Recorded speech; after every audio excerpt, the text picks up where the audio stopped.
Hello students, मेरा नाम doctor कामना लोहानी है। मैं गवर्नमेंट पीजी कॉलेज डाकपत्थर में assistant professor department of history हूँ।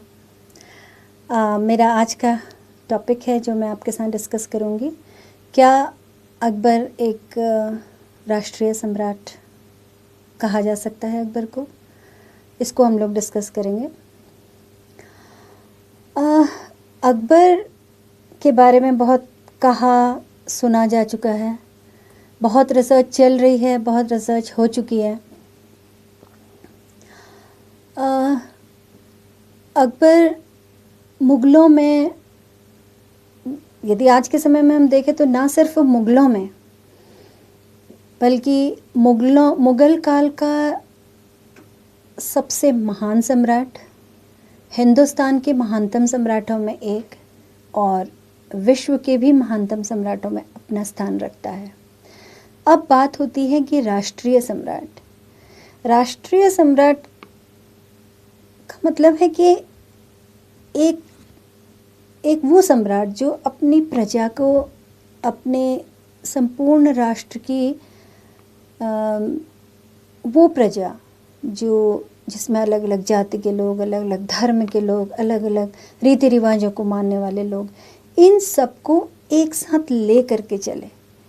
उसकी नीतियाँ ऐसी हों, उसके कार्य ऐसे हों, उसके सुधार ऐसे हों, उसने जो भी वो कार्य कर रहा हो वो ऐसे हों कि वो उसके शासन का, उसके साम्राज्य का हर तबका, हर व्यक्ति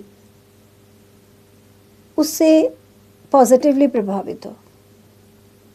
कोई भी वर्ग शोषित ना हो, छूटे ना। तो इस तरीके से हमें देखना है कि क्या अकबर एक राष्ट्रीय सम्राट था या नहीं।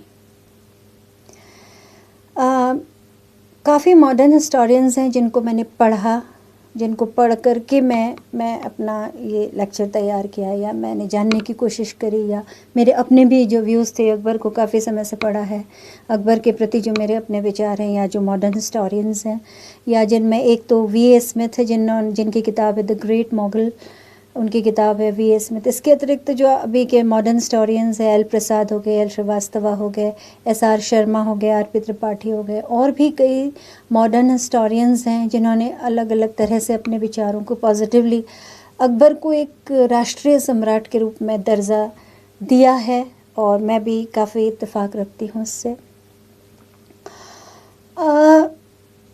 धीरे धीरे स्टेप बाय स्टेप मैं उसमें जाऊँगी कि हम कैसे अकबर को एक राष्ट्रीय सम्राट मान सकते हैं। पहली बात, मैं मानती हूँ कि अकबर एक राष्ट्रीय सम्राट थे। अकबर का व्यक्तित्व अत्यधिक आकर्षक था। हम व्यक्तित्व से वो नहीं कहते कि अकबर बाहर से दिखने के कैसे थे। Akbar was short, Akbar was little fat, तो ये व्यक्तित्व की बात नहीं होती है। अकबर का व्यक्तित्व वाज वेरी पॉजिटिव। वो कठिन परिश्रमी थे, हर कठिनाई को धैर्यपूर्वक हल करते थे।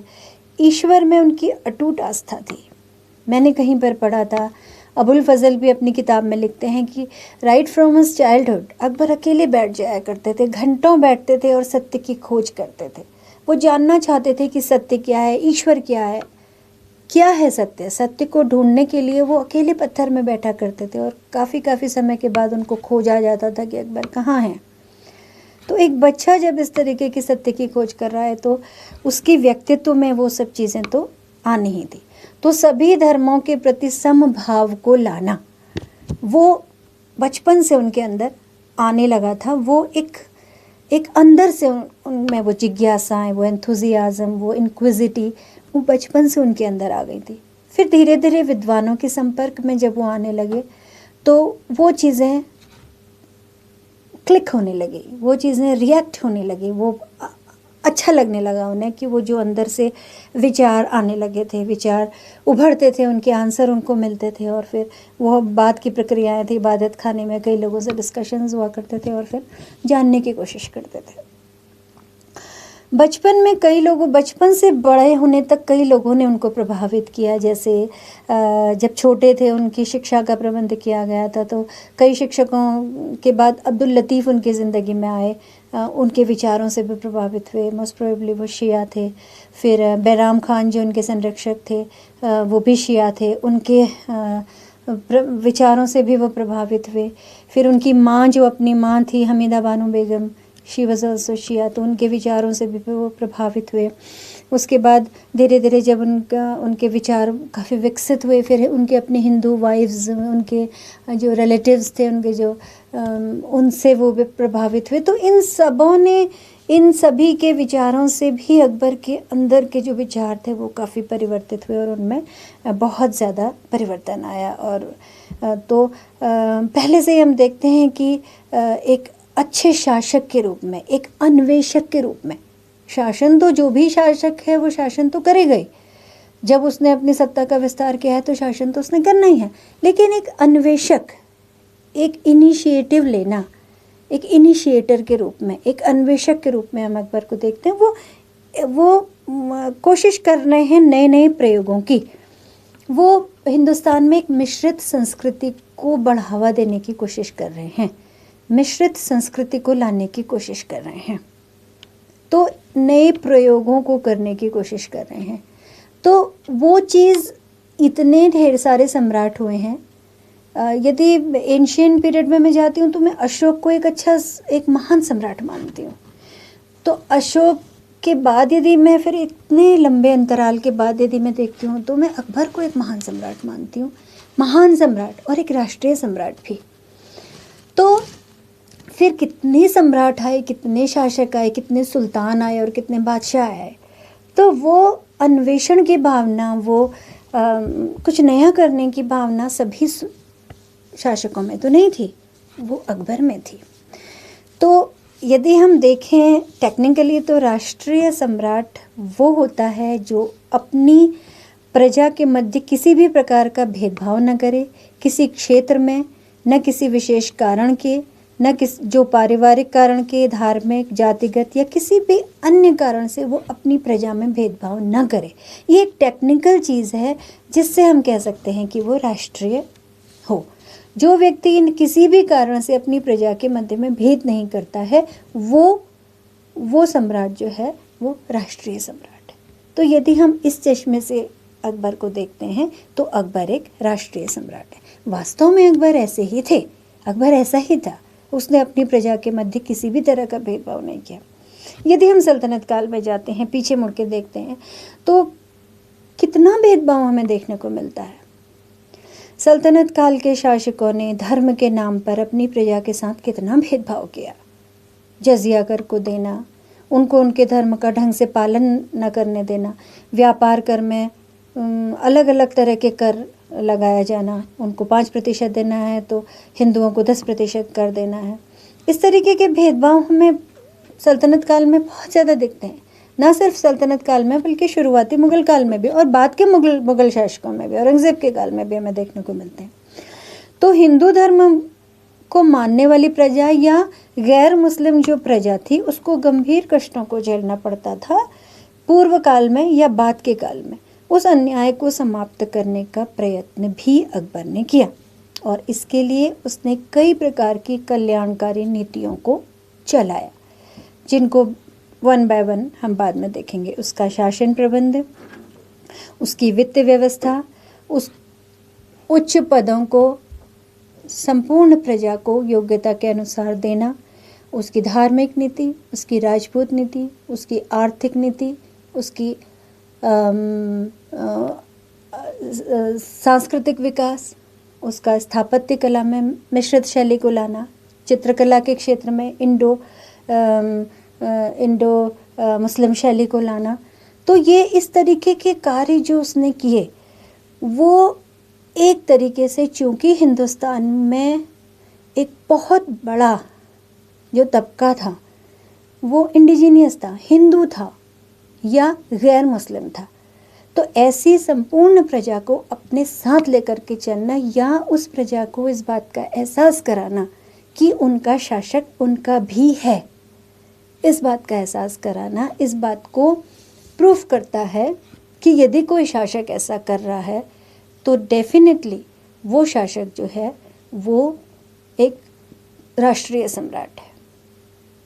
अब अलग अलग तरीके से इसको मैं बताने की कोशिश करूँगी कि कहाँ कहाँ पर मुझे ये लगा या हम लोगों को ये लगता है कि अकबर जो था वो एक राष्ट्रीय सम्राट था। सबसे पहले अकबर की जो पहली कोशिश थी वो थी भारत में राजनीतिक एकता लाने की। अकबर का हुमायूं के निर्वासन के काल में ही अकबर का जन्म हुआ। उसका बचपन विषमताओं में फैला था और 13 साल की उम्र में वो गद्दी में बैठा। बैराम खान के संरक्षण के बाद उसने धीरे धीरे सत्ता अपने हाथों में ली और उसके बाद सर्वप्रथम उसने अपने साम्राज्य का विस्तार किया।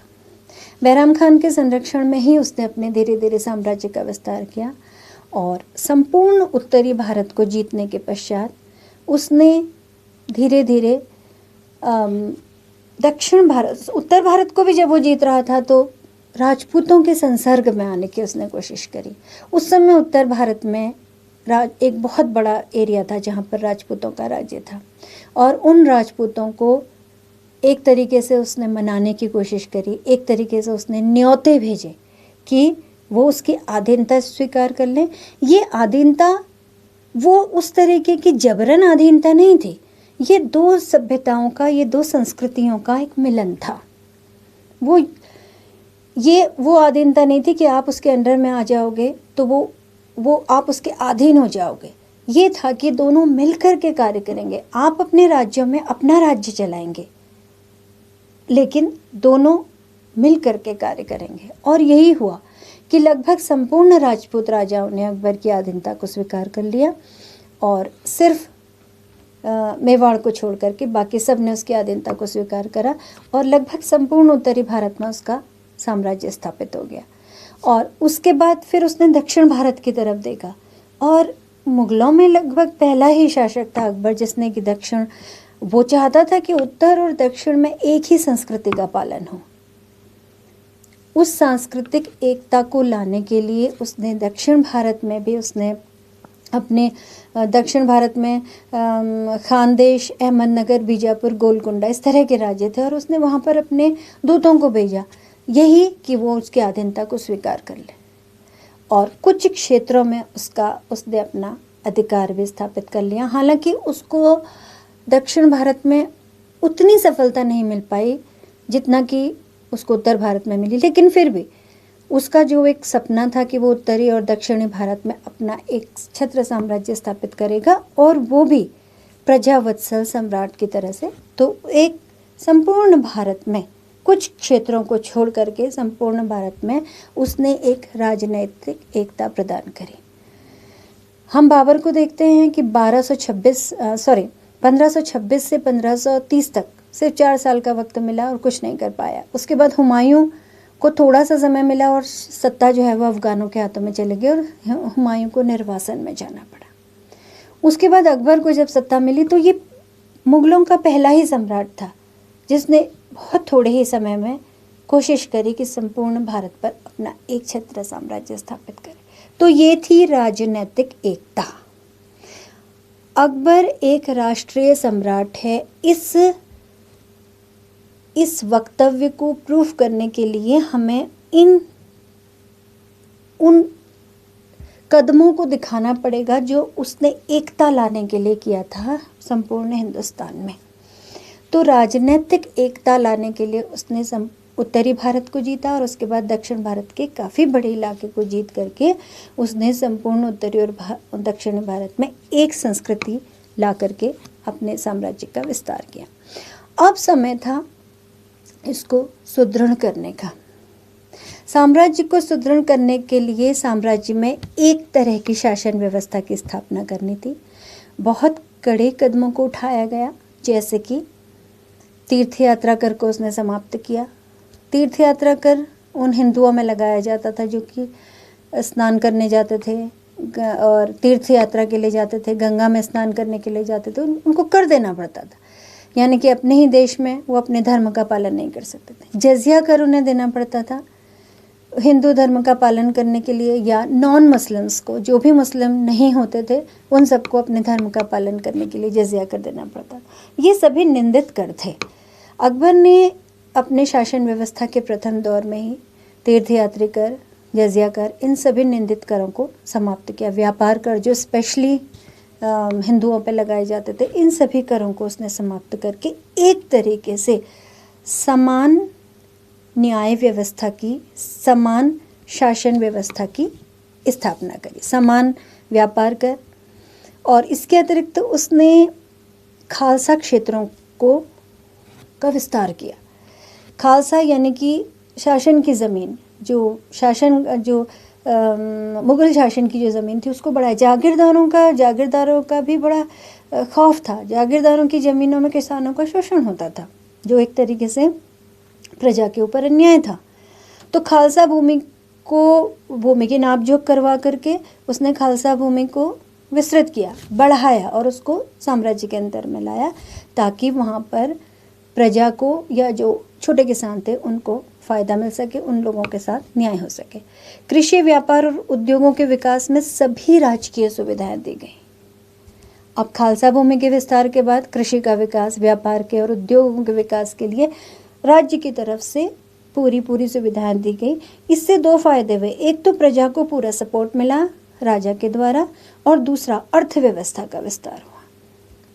और इस प्रकार से एक नेशनल इकोनॉमी को बनाने के लिए, और प्रजा जो भी थी, जो प्रजा या तो किसानों के द्वारा या अन्य वर्ग के लोगों के द्वारा शोषित थी, उन प्रजा को उन लोगों के चंगुल से बाहर निकालने की कोशिश की। इन सब का ये परिणाम हुआ कि समाज के कल्याण के लिए, प्रजा के सुख शांति के लिए अकबर के द्वारा अपनी एक बड़े साम्राज्य की स्थापना के पश्चात उसको सुदृढ़ किया गया, और एक इस तरीके की शासन व्यवस्था के द्वारा प्रजा को हर तरीके की सुविधाएं प्रदान की गई, और बिना किसी भेदभाव के हर पदों में पहुंचने की, जाने की, उन पदों तक पहुंचने की पूरी सुविधाएं, पूरा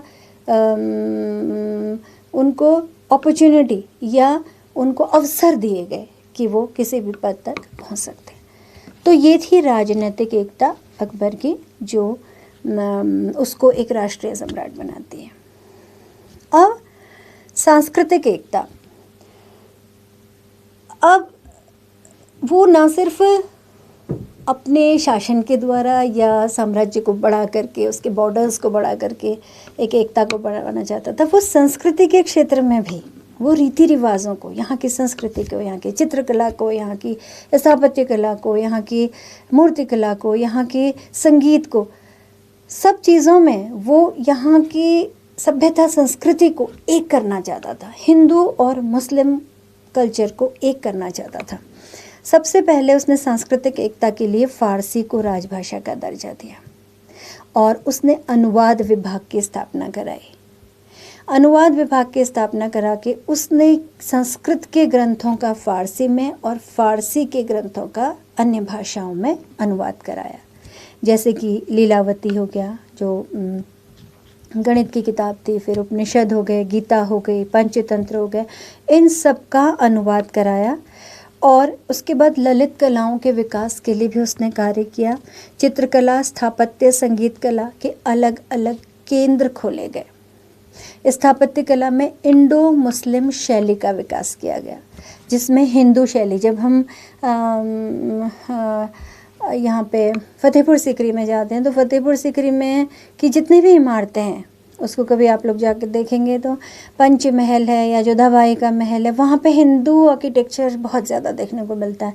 हिंदू और मुस्लिम आर्किटेक्चर का, स्थापत्य का मेल वहाँ पर देखने को मिलता है। तो संपूर्ण फतेहपुर सीकरी में जो स्थापत्य का मेल जोल जो है वहाँ पर देखने को मिला। इसी तरह चित्रकला के क्षेत्र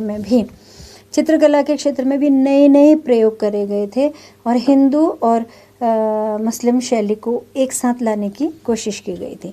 संगीत कला में भी वो एक ऐसा व्यक्ति था जिसने हमेशा उसको बढ़ावा देने की कोशिश की थी, और उसके अपने दरबार में उसके 9 रत्न जो थे वो माहिर थे, और कभी भी ये नहीं सोचा गया कि कुरान में क्या कहा गया है, हदीस में क्या कहा गया है, और हमेशा संगीत को संगीत की तरह लिया गया। तो यहाँ के जो राग थे, यहाँ के जो कलाएं थी, यहाँ के जो भी रागनियाँ थी, उनको पूरा सम्मान जो है वो उसके द्वारा दिया गया था। तो संस्कृत के स्थापत्य हो गया, आपकी संगीत कला हो गया, मूर्ति कला हो गया, और इन सभी क्षेत्रों में नए नए प्रयोग भी इंडो मुस्लिम, इंडो राजपूत, इंडो इस्लामिक, इस तरीके के प्रयोग जो है उसने किए थे। मुग़ल स्थापत्य कला जो एक नई कला थी, जिसको हिंदू कला भी कहा जाता है, उसका जन्म भी अकबर के प्रयासों के द्वारा हुआ था। तो संस्कृति के क्षेत्र में सांस्कृतिक एकता का प्रयास भी अकबर ने किया था। उसके बाद अकबर के समय में हिंदू मुस्लिम एकता का प्रयास, स्पेसिफिकली इस क्षेत्र में प्रयास किया था। अकबर समझ चुका था, वो जान चुका था कि भारत में बहुसंख्यक जो जनता है वो हिंदू है या नॉन मुस्लिम है, और इस जनता में यदि राज्य करना है, स्पेशली राजपूत, वो जानता था कि राजपूत बहुत ज़्यादा वीर होते हैं, बहुत ज़्यादा लॉयल होते हैं, और यदि उन्हें उनकी सेवाएं प्राप्त हो जाएं और यदि उनसे मित्रता कर ली जाए तो इस साम्राज्य का विस्तार भी हो सकता है और उसे सुदृढ़ भी किया जा सकता है और उसे बचाया भी जा सकता है। इस बात को अकबर समझ चुका था। और जो मैंने पहले आपको पुराने समय में एग्जाम्पल दिए कि किन किन चीज़ों ने बचपन से उसे प्रभावित किया, उन चीज़ों से फ़र्क पड़ा उसकी आइडियोलॉजी को चेंज करने में। तो हिंदू मुस्लिमों को एक साथ लाने के लिए उसने बहुत प्रयत्न किया। इस तरफ उसकी राजपूत नीति, उसकी धार्मिक नीति, उसकी आर्थिक अन्याय समाप्त करने की नीति, ये सब आई। जैसे उसकी राजपूत नीति के तहत उसने एक तो अपने साम्राज्य विस्तार के समय राजपूताने के सभी क्षेत्रों में उसने बूंदी है, कोटा है, मारवाड़ है, इन सभी क्षेत्रों को उसने, जैसलमेर है, जयपुर, इन क्षेत्रों को उसने विजय प्राप्त करी और यहाँ के राजकुमारियों के साथ भी उसने विवाह किया और उन राजकुमारियों को उसने अपनी उन रानियों को उसने बहुत ऊंचा दर्जा दिया। उनको उनके धर्म के पालन में कभी भी कोई संकट नहीं आया। उनके लिए मंदिरों का भी निर्माण किया गया, वो आराम से अपने धर्म का पालन कर सकती थी। उनके जो अन्य रिश्तेदार थे उनको अपना उसने मनसबदार बनाया, उनको अपने कृपा पात्र बनाया, अपनी सेना में शामिल किया, उच्च पदों पर आसीन कराया। तो जिन राजपूतों को उसने अपना मित्र बनाया उनको उनसे जीवन भर उसने मित्रता निभाई। फिर धार्मिक नीति के क्षेत्र में भी उसने जो भी, जैसे तीर्थ यात्रा कर समाप्त किया, जजिया कर समाप्त किया, फिर उसने हिंदुओं के साथ जो भी अन्याय अत्याचार होते थे उन सारी पॉलिसीज़ को उसने ख़त्म करवाया। तो इससे भी हिंदू जो हैं काफ़ी उसकी तरफ उनको विश्वास हो गया कि ये वो सम्राट है, ये वो बादशाह है कि जिसके साथ वो कदम से कदम मिला करके चल सकते हैं। इसके अतिरिक्त आर्थिक अन्याय की जो नीतियाँ थी वो समाप्त कर दी गई। जैसे मैंने बताया कि व्यापारी कर जो है हिंदुओं से ज़्यादा लिया जाता था, मुस्लिमों से कम लिया जाता था। इस तरीके का वो सबके लिए समान कर दिया गया, समान न्याय व्यवस्था स्थापित की गई। और जो भी न्यायालय होते थे, काजी हुए करते थे, या जो भी न्याय व्यवस्था होती थी उसमें हिंदू और मुस्लिमों के लिए बराबर का न्याय उनको दिया जाता था। तो इस तरीके से हिंदू या मुस्लिम कहीं कोई भेद नहीं होता था, सबको एक ही तराजू में तोला जाता था। तो ये कोशिश उसके द्वारा की गई कि उन दोनों ही वर्गों को साथ लाया जाए, क्योंकि उसकी बहुसंख्यक प्रजा हिंदू थी और अब वो समय नहीं था कि उन्हें अपने से दूर किया जाए या उन्हें, क्योंकि अभी मुग़ल साम्राज्य अपनी शैशवावस्था में था, रॉ था, कच्चा था। हुमायूं के पश्चात अभी पहली बार था कि मुग़ल साम्राज्य जो है, और यदि अकबर जैसा सम्राट नहीं आता तो अफ़गानों के पश्चात तो दोबारा से मुग़ल साम्राज्य रह ही नहीं पाता, मुग़ल साम्राज्य समाप्त हो जाता, पता नहीं इतिहास क्या होता। तो अकबर, बैराम खान, अकबर के अपने प्रयास, अकबर का इतना महान सम्राट होना, उसके अपनी ऐसी सोच, उसके अपने अन्वेषण, इन्होंने मुग़ल साम्राज्य को वास्तव में वो ठोस आधार प्रदान किया जिसने कि फिर बहुत लंबे समय, लगभग 200 सालों तक मुग़ल सत्ता को आगे बढ़ाया। उसके बाद धार्मिक एकता, उसकी जो धार्मिक नीति थी वो बहुत ही स्पेसिफिक थी। वो जानता था कि सदियां बीत गई हैं धार्मिक अत्याचार करते करते। मोहम्मद बिन कासिम के आने के पश्चात से, जब से जजिया कर शुरू हुआ था, उस समय से तलवार के बल पे इस्लाम का प्रचार प्रसार किया जा रहा था। और अब बहुत लंबा समय हो गया था, हिंदू त्रस्त हो चुके थे इस अन्याय और अत्याचार से। तो यदि, और ये तो ठीक था कि मुग़ल साम्राज्य के आते आते हम देख रहे थे कि धीरे धीरे, और ये अकबरी था जिसने ये इनिशिएटिव लिया था, यदि यहाँ पर रहना था, यदि इतने बड़े साम्राज्य की स्थापना करनी थी, ऐसे संभालना था, तो यहाँ की प्रजा का होना के साथ रहना बहुत ज़रूरी था। तो अकबर इस बात को समझ गया था और उसने ऐसे कदम उठाए जो अपने आप में क्रांति थे। वो क्रांतिकारी बादशाह था, उसके कदम क्रांतिकारी थे।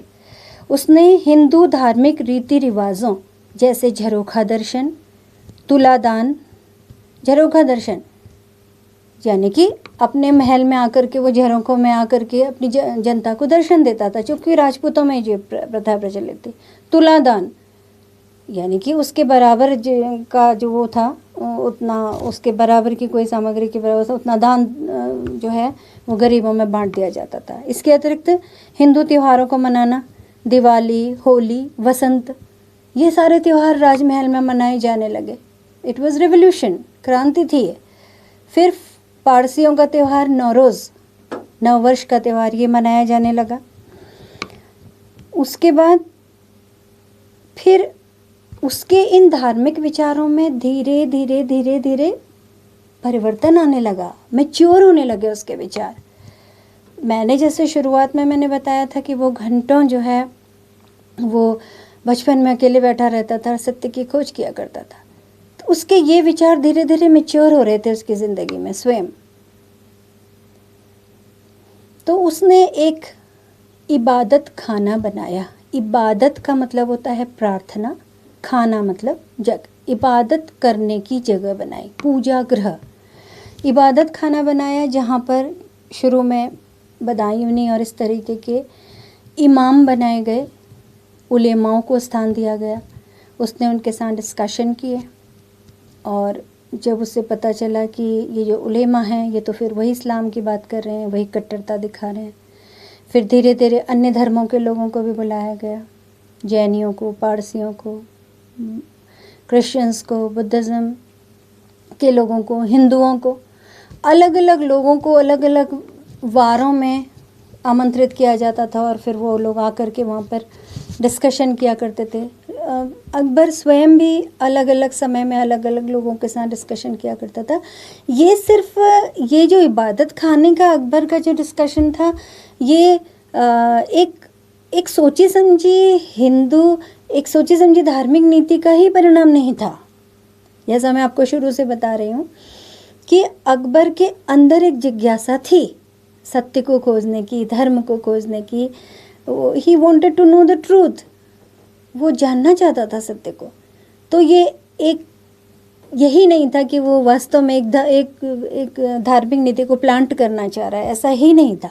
पर अंदर से जिज्ञासा थी कि वो जानना चाहता था कि वास्तव में सत्य क्या है। जैसे महात्मा बुद्ध जानना चाहते थे, जैसे बहुत ऐसे लोग हैं, विवेकानंद जानना चाहते थे कि वास्तव में सत्य क्या है, तो वो भी जानना चाहता था कि सत्य क्या है।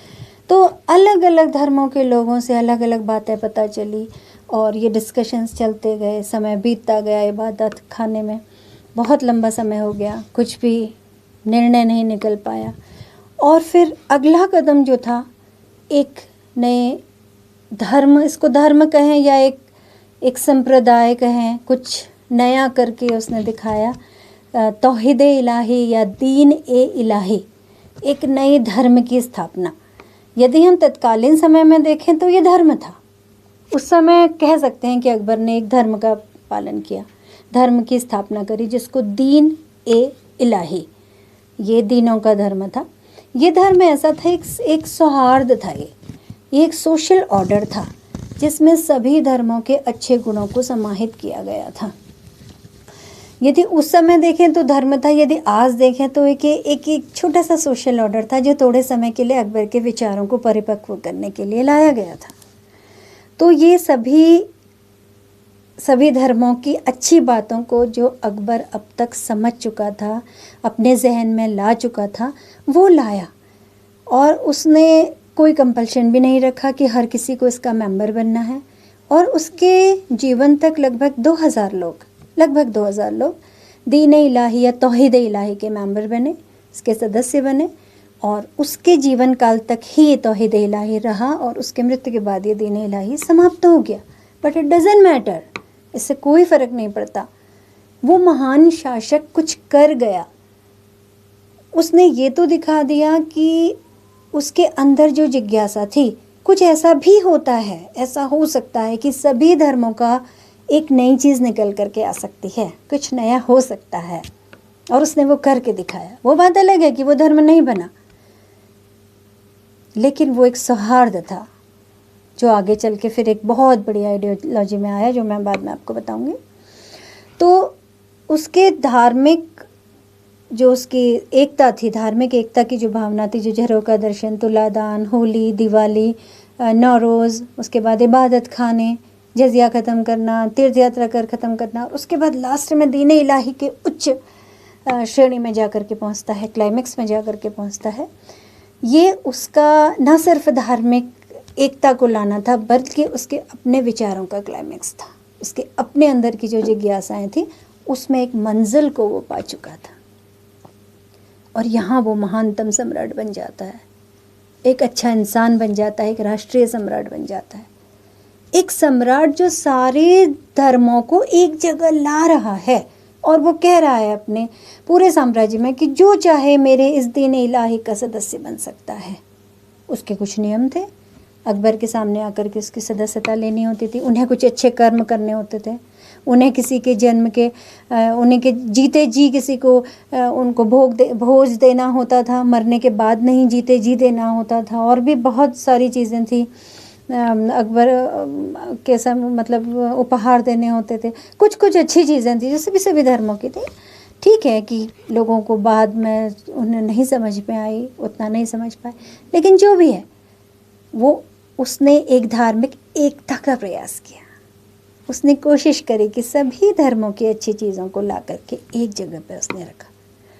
तो अब ये समय था कि वो राजपूत जिन्होंने शताब्दियों से मुस्लिम शासन के खिलाफ जीवन मृत्यु का संघर्ष किया था, वो राजपूत अब समझ चुके थे कि मुग़लों के प्रति सहानुभूति का समय आ गया है, और अब वो मुग़लों के प्रति सहानुभूतिपूर्ण रवैया अपनाने के लिए तैयार थे और उनके प्रति सहिष्णुता का व्यवहार कर रहे थे। उनके प्रति वो सहिष्णुता का व्यवहार करने लगे थे। बहुत ऐसे उदाहरण हैं। मानसिंह, राजा मानसिंह,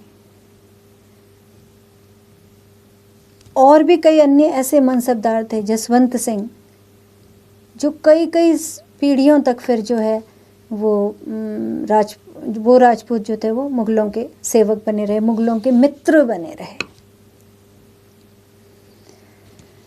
तो राजनैतिक एकता, उसके बाद संपूर्ण साम्राज्य में विजय करने के पश्चात, संपूर्ण साम्राज्य को एक सुदृढ़ शासन व्यवस्था प्रदान करने के पश्चात, एक बेनिवोलेंट डेस्पोट बनने के पश्चात, प्रजावत्सल सम्राट बनने के पश्चात, फिर सभी को एक सांस्कृतिक एकता प्रदान करने के साथ, सभी की संस्कृतियों को एक साथ मिलाने के पश्चात, फिर हिंदुओं और मुस्लिमों को एक साथ लाना, हिंदू अलग है, मुस्लिम अलग है, उनको एक साथ लाना।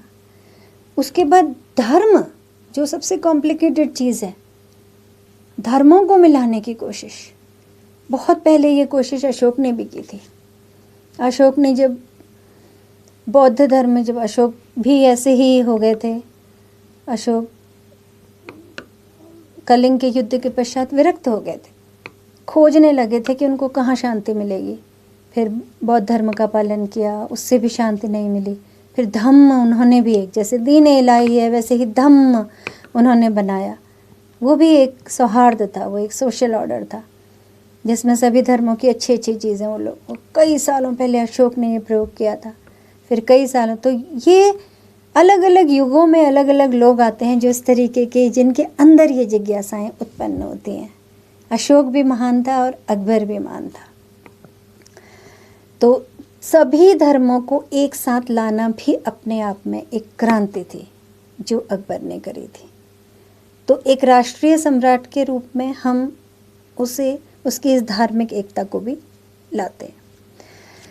तो ये अलग अलग क्षेत्र थे, राजनीतिक, सांस्कृतिक, हिंदू मुस्लिम एकता का प्रयास, उसके बाद उसकी धार्मिक नीतियाँ, उसकी आर्थिक नीतियाँ, धर्म को एक साथ लाना, धर्म में एक नया प्रयोग करना, और अब ये सब मिला करके अशोक को एक राष्ट्रीय सम्राट बनाते हैं। अब कुछ निष्कर्ष में मैं आना चाहती हूँ। सबसे पहली बात तो यह है कि हिंदुस्तान में एक राष्ट्रीय भावना लाना एक असंभव कार्य था। एक चीज़ जो मेरे दिमाग में समझ में आई, हिंदुस्तान बहुजातीय, बहुधार्मिक, बहुसंस्कृति वाला देश था, शुरू से ही था और है, आज भी है।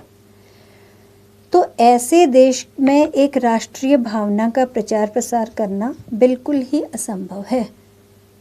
और आज के समय में ये तब भी संभव है क्योंकि हमारे पास यातायात के साधन हैं, हमारे पास संचार के साधन हैं, हम बात कर सकते हैं, हमारे पास मीडिया है, हम अपनी बातों को रख सकते हैं। लेकिन हम जिस समय की बात कर रहे हैं, मनुष्य का मनुष्य के साथ संवाद ही नहीं है। हम अपनी बात को समझाएं कैसे? हमारे पास कोई लिखित, हमारे पास पब्लिशिंग, हमारे पास कोई छापे खाने नहीं हैं।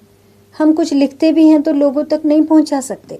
यदि किसी के मन में ऐसे विचार भी आए हैं तो वो कैसे पहुंचा सकता है? बहुत बाद में जर्मनी में फिर मार्टिन लूथर ने अपनी बातों को, अपने जो बाइबल को बहुत सरल रूप में लोगों तक पहुंचाया, तब जा कर के धार्मिक सुधार हुए, छापे खाने के आविष्कार के बाद। तो ये चीज़ें तो बहुत बाद में आई। तो हम 16वीं शताब्दी 17वीं शताब्दी की बात कर रहे हैं, जहाँ इंडिया में, भारत में तो ये सब था ही नहीं। हमारा समाज कितना पिछड़ा था। तो हिंदुस्तान में एक राष्ट्रीय भावना का बीजारोपण करना लगभग असंभव कार्य था, क्योंकि यहाँ सांस्कृतिक एकता नहीं थी, यहाँ धार्मिक एकता नहीं थी, यहाँ समाज बटा हुआ था, धर्म बटे हुए थे। तो ऐसे समय में अकबर के एक राष्ट्रीय होने की परिकल्पना बहुत बड़ी थी, और उस समय यदि वो ऐसी बातें सोच रहा है, कर रहा है, तो उसको राष्ट्रीय सम्राट मानना बनता है, मानना चाहिए उसे। 16वीं शताब्दी में एक परिकल्पना थी। आज हम सोच सकते हैं इस बात को, जैसे मैंने भी बताया कि संचार के साधन है, रेलवे है हमारे पास, हम अपनी बातों को मीडिया के थ्रू कह सकते हैं, लिखित हम लोग कह सकते हैं। आज तो हमारे पास बहुत कुछ है, हम इन बातों को फैला सकते हैं। लेकिन 16वीं शताब्दी में ये परिकल्पना थी। देशभक्ति भी अपने आप में एक चुनौतीपूर्ण प्रयास था। देशभक्ति को प्रदर्शित करना भी चुनौतीपूर्ण। तो राष्ट्रीय बात हम कैसे कह सकते थे? कोई राजा अपने एक छोटे से क्षेत्र का राजा बन के रह सकता था, लेकिन वो इतने बड़े उत्तर से दक्षिण तक के संपूर्ण भारत का एक राष्ट्रीय सम्राट कैसे बन सकता था? या था भी तो कैसे शो कर सकता था इसको? तो ये असंभव था। वो था भी तो अपनी बहुजातीय, बहुधार्मिक, धर्मों को मानने वाली प्रजा को इसको कैसे समझा सकता था, कैसे कन्विंस कर सकता था? लेकिन उसने किया, क्योंकि उसने एक नीति का पालन किया जो आज के समय में रेलेवेंट है। ये नीति क्या थी? सुलह कुल। मैं बहुत पहले से आपको सोच रही थी कि मैं इसको बताऊंगी आपको। ये नीति क्या थी? सुलह कुल, पीस फॉर ऑल, सबके लिए शांति। सुलह कुल की नीति का मतलब था सबके लिए शांति। आज के संदर्भ में सुलह कुल सबसे ज़्यादा इम्पोर्टेंट है। आज हमें सुलह कुल की ज़रूरत है। हम चाहते हैं कि विश्व शांति हो, सबके लिए शांति हो। सुलह कुल का मतलब था सबके लिए शांति, जो विश्व शांति थी, अपने प्रजा के प्रति पिता के समान प्रेम, समाज में हर इंसान के लिए सौहार्द, एक ओहदे या पेशे के लोगों द्वारा दूसरे वर्ग के लोगों के अधिकारों को समाप्त न करने देना आदि ने उसकी सुलह कुल की नीति का प्रतिपादन किया। ये सुलह कुल की नीति क्या थी? दोबारा बताती हूँ। अपनी प्रजा के प्रति पिता के समान प्रेम। अपनी प्रजा के प्रति पिता के समान प्रेम, समाज में हर इंसान के लिए सौहार्द, एक ओहदे या पेशे के लोगों द्वारा दूसरे वर्ग के लोगों के अधिकारों को समाप्त न करने देना आदि ने उसकी सुलह कुल की नीति का प्रतिपादन किया। तो सुलह कुल, उसकी ये सारी चीज़ें, उसकी राजनीतिक एकता, सांस्कृतिक एकता, हिंदू मुस्लिमों को एक साथ लाने की नीति, धार्मिक नीति, उसकी आर्थिक अन्याय को दूर करने की नीति और लास्ट में एक धर्म बनाने की नीति, सबका जो निचोड़ था वो लास्ट में कहाँ पहुँचता है? सुलह कुल की नीति। आज अकबर किस नाम से जाना जाता है? सुलह कुल की नीति के लिए। सुलह ए कुल, पीस फॉर ऑल, विश्व शांति, जो आज के समाज में, आज के समय में सबसे ज़्यादा रेलेवेंट है, सबसे ज़्यादा समसामयिक है और हमें सुलह कुल की नीति की आवश्यकता है। तो अंत में सुलह कुल की नीति का परिपालन करते हुए, सुलह कुल अबुल फजल अपनी किताब में लिखता है, अकबरनामा में सुलह कुल का जिक्र आता है। वो कहता है कि सबके लिए शांति, अकबर का ये सपना है कि वो सबके लिए शांति चाहते हैं, अपनी प्रजा के लिए, अपने लोगों के लिए, अपने समाज के लिए, अपने धर्म के लिए, सभी धर्मों के लिए, अपनी सभी जातियों के लिए, सबके लिए चाहते हैं। उनके लिए उनका पूरा पूरा हिंदुस्तान ही उनका विश्व है। आज हम इसको विश्व की बात करते हैं, पीस फॉर ऑल, सुलह कुल, संपूर्ण सभी लोगों का के लिए शांति, उनके लिए उनका हिंदुस्तान उनका विश्व है। तो सुलह कुल की नीति को का उनका अल्टीमेट है, उनका क्लाइमैक्स है, उनका चरम है, उनकी राष्ट्रीयता का चरम है। तो मैं यही कहना चाहूँगी कि वास्तव में जो जितना मैंने सोचा, कम से कम मध्यकालीन इतिहास में अकबर की तुलना किसी अन्य सम्राट से नहीं की जा सकती। He was greatest emperor of medieval period, first national king of India. Akbar was first national king of India. Akbar Hindustan का पहला राष्ट्रीय सम्राट था।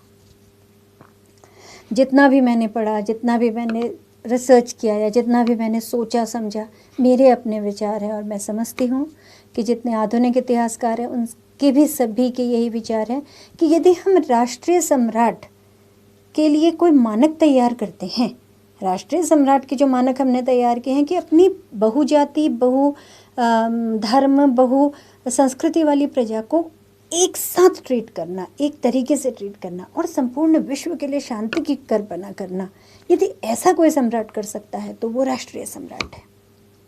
और इन मानकों में यदि कोई सम्राट खरा उतरता है तो डेफिनेटली मध्यकालीन इतिहास में तो अकबर ही एकमात्र वो सम्राट है जिसको हम राष्ट्रीय सम्राट की संज्ञा दे सकते हैं। और सबसे बड़ी बात यह है कि मध्यकाल में किसी सम्राट का राष्ट्रीय सम्राट होना असंभव था। जैसा मैं पहले भी बता चुकी हूँ कि ये दिस वाज इम्पॉसिबल। न कम्युनिकेशन के साधन है, न आपके पास अपनी बातों को पहुँचाने के कोई साधन है, न आप किसी व्यक्ति को पकड़ के ये तो ऑटोक्रेसी है, ये तो राजाओं का शासन है, डेमोक्रेसी तो है नहीं। आप लोगों को जाके अपनी बातों को कैसे बताओगे? या तो आप उन पे शासन करोगे, आप थोपोगे उन पे। उस पर भी यदि आप इतनी बड़ी जनसंख्या को कन्विंस कर रहे हो, तत्कालीन जितने भी हमें साक्ष्य मिले हैं या उसके बाद भी आते आते क्यों किसी ने नहीं कहा कि अकबर एक महान सम्राट नहीं था? क्यों अकबर की बातों की कहीं पर भी कहा गया कि अकबर ने ये गलत नीति अपनाई? क्यों हर कोई यही कह रहा है आज तक कि अकबर ने उसकी धार्मिक नीति, उसकी राजपूत नीति, उसकी जो भी नीतियाँ हैं वो अच्छी हैं क्योंकि अच्छे काम हैं, वो एक राष्ट्रीय सम्राट ही कर सकता है ऐसे काम। तो वास्तव में ही इस प्रेज वर्दी इन माई व्यूज़, मेरे विचारों में एक राष्ट्रीय सम्राट की जो तुलना की जा सकती है या कह सकते हैं हम किसी को, तो वो अकबर था। और मध्यकालीन इतिहास में एकमात्र अकबर ऐसा सम्राट था जिसको एक राष्ट्रीय सम्राट की संज्ञा दी जा सकती है। धन्यवाद।